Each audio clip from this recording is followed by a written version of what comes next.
Hi friends, అందరికీ నమస్తే. మరి ఈరోజు సోమవారం అండి. సోమవారం అంటే పరమశివుడికి ప్రీతికరమైన రోజు.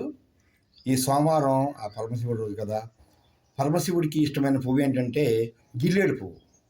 ఆ పువ్వుని మనం ఎవరం ఇష్టపడమండి. పరమశివుడికి జిల్లేడు పువ్వు అంటే ఇష్టం. ఆ జిల్లేడు పువ్వుని మనం ఎవరం కూడా ఇష్టపడం. అలాగే ఆయనకి ఇష్టం ఇంకేంటంటే భిక్షాటన, అంటే ఇంటికి తిరిగి అడుకోవడం. ఆ పరమశివుడికి మహా ఇష్టం భిక్షాటన, కానీ దాన్ని మనం ఇష్టపడం. అలాగే మారేడు వృక్షం ఆయనకి చాలా ఇష్టం.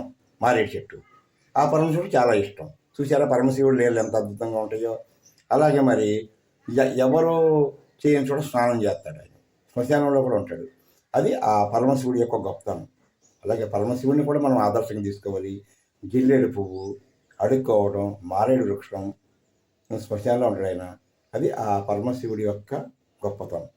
చూసారా ఫ్రెండ్స్, మరి మన పరమశివుడి దగ్గర ఎంత గొప్పతనం ఉందో. ఓకే, అయినా సరే మనం ఆ పరమశివుడు సర్వాంతర్యామి అనేటువంటి పరమశివుడిని ఎప్పుడు మనం పూజించాలి, ఆయన ఆశీర్వాదం కొనాలి ఫ్రెండ్స్. ఓకే, అందరూ బాగుండాలి. నమో పార్వతీపతి హర మహాదేవ శంభో శంకర.